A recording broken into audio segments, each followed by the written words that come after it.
Алардын аз бо кадыры билинбейт. Бирок анан бир кадыры карганда билинет. Мына карганда билинет.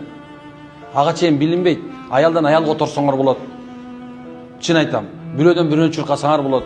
Күнөө Кудай сактасын. Бирок айтайын деген, субханалла, бирок чыныгы кемпириңдин, чыныгы аялыңдын кадырын субханалла мынакей карганда билесиң. Эгер жок болгондор мына билет. Азыр минтип келин ысык чай берсе чай бер. Тамак жылуу болсо жылуу болду, муздак болсо муздак болду. Кезде тойго барарыңда башыңа калпагың кийгизип туруп анча-мынча кийимиңди которуп коет. Ошондо домонтат, нормальный отур дейт да. Бажырап ар нерсени айтып бер тияка. Жөн отур.